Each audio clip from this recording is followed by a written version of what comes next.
Hablando del Cerro del Ovni, ¿no? Sí, güey, agua. Se está acercando, Mark, ¿no? ¿Qué tranza? Hi guys, it's Paul again.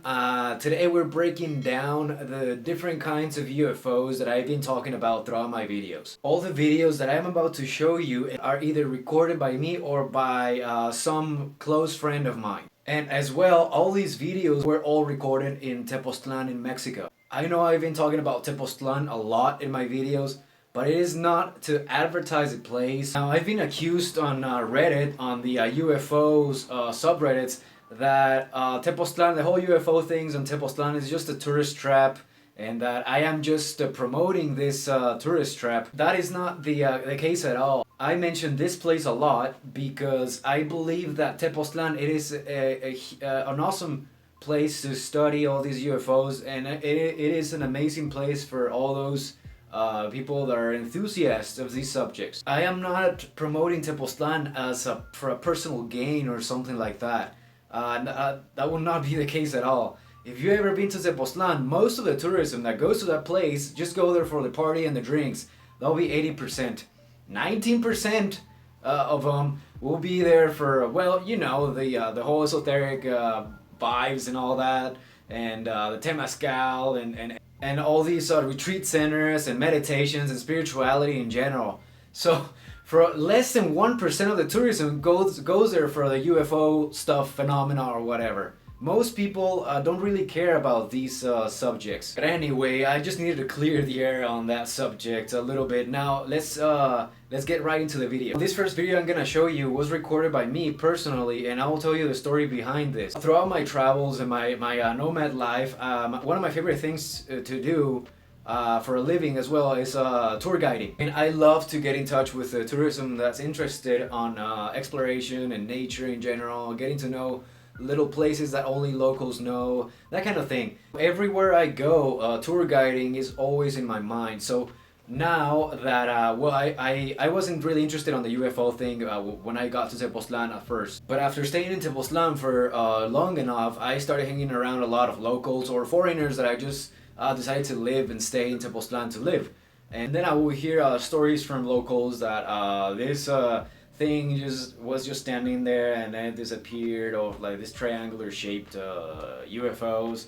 And well, yeah, that got my attention a little bit, but I wasn't really interested until I met this guy from Mexico City that actually he did went to Tepoztlan for spiritual awakening stuff, but mainly he was very interested on seeing, like, personally these UFOs. All this was around 4 years ago that I didn't mention. All these events happened about 4 years ago. Before these events, I was already working on shamanic stuff, such as with the psychedelic mushroom and experimenting with psychedelics in general, and taking people out for the first or for one of their many psychedelic experiences in the mountains of Oaxaca. And I was working with herbal medicine and plant healing and all that, so all the spiritual and psychedelic stuff was really into my mind. I was really into it, so naturally the whole spiritual alien contact or whatever came naturally. This friend is the one that got me really interested on the UFO thing, and he recommended a channel that I already have heard of the guy, but I didn't really pay much attention to him.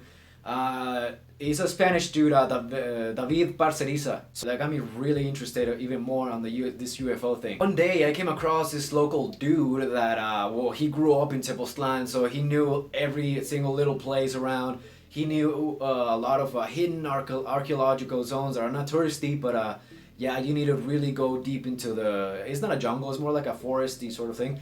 You really needed to go deep into nature to get to these archaeological zones. So he knew all these places. This local guy was also very interested in the UFOs, and he said he had already seen a lot of them. Although he was never really interested in recording them, but I had an idea. So I was like, okay, you know what? I'm a tour guide and I do's and all that, and I've been doing that for years now. So I want to make a proposition to you. What if we make a tour and you will be the guide? We'll get all the people together. I will organize a tour, and I'll be your translator, but you just take us to see around. As well, this local guy was kind of like my insurance policy, because as a foreigner, you cannot go to Tepoztlan and to tour guide.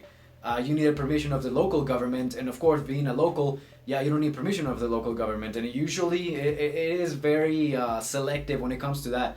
The local government is very selective when it comes to that. They don't let just anybody work there with tourism. The plan was going perfect. Actually, the name that we had for this plan is the UFO tours, or los tours de los ovnis, or the tours de los aliens, something like that. I remember how we were gonna call them in Spanish, but he had the idea. So yeah, to summarize it for you, everything was going perfect. So we had our first meeting on this event center. It was a perfect place to start advertising this tours, because it already had a lot of traffic of tourism. So as we start speaking about these tours, and he was showing me like where he was gonna take us and all this and all that, we were standing on the ceiling of this place.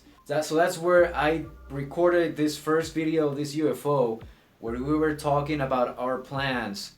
And all of a sudden, he brought up the subject of this specific mountain called the UFO peak, la montaña del ovni, the way they call it. So he was pointing it at me, and as we start talking about it, there was actually a UFO there. He was like, yeah, that's the UFO peak, and wait a minute, oh well, there's a UFO. Simón, sí se ve. Ajá.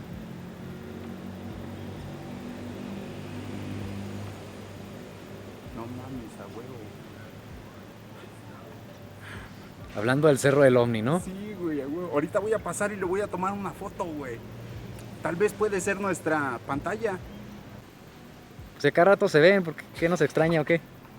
Sí, güey, aquí también sería con el Dani también.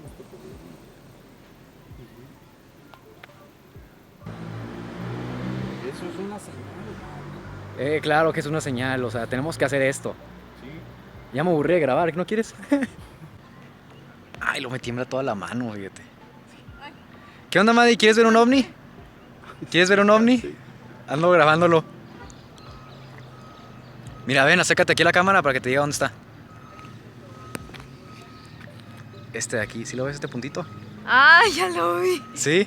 Sí. ¿Y ahora lo ves? Sí, ya lo vi. ¿Qué crees que sea, Mari? Un ovni. Sí, pues claro que sí es. Y luego se llama el Cerro del Ovni, fíjate. Ajá, ese mero es el Cerro del OVNI. Ay, no, ya no quiere enfocar esto. Ahí está, ya enfocó. Sí, ¿eh? No manches, de huevo, qué chido.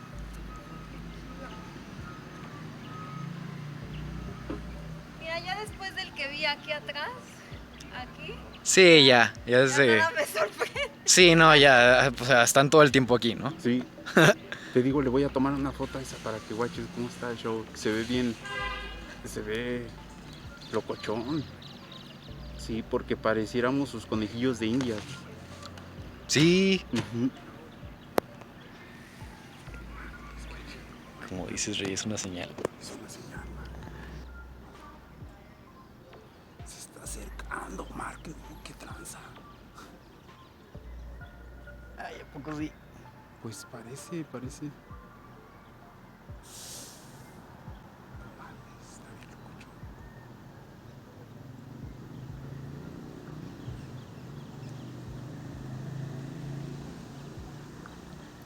Voy a cortarle, Mark. Este güey no se va a ir. Y creo que quiere bajar ahí, güey, en el mero cerro. A ver, déjame corto, pues ya. Excuse the language. In Spanish, I speak with a lot of slang. Well, everybody speaks with a lot of slang. So excuse that as well. And the guy that sounds the loudest, well, that's me. And yeah, I probably sound the stupidest because I'm so excited. Yeah. And well, I'm talking to this local guy that I was gonna work with. First, there was this little tiny light in the mountain that I actually thought it was somebody with a flashlight. But then it started to like sort of fly on top of the mountain. Then it was no longer a light in the mountain, it turned into this black sphere. And the craziest thing is that it started to get closer. And you can even hear the guy saying like, se está acercando. We both felt it at the same time. It was kind of magical. We both felt it like, this is a sign, we have to do this. Like, that's our sign, like we have to do it. And the guy even actually say it, and you can hear in the video, es una señal. Well, they call me Mark in there, in that place, because some friend spread the idea that I look like Mark Anthony, you know, the singer. Yeah, I'm not really familiar with him, and I don't really know, I don't really agree I look like Mark Anthony, but yeah, people there call me Mark. So he says, se está acercando, Mark. I called the manager, her name was Maddie, and I called her like, hey Maddie, you want to see this UFO? And then, well, yeah, she came, she climbed to the ceiling, and it's like, oh yeah, I see it. After that, my interest on these UFOs skyrocketed.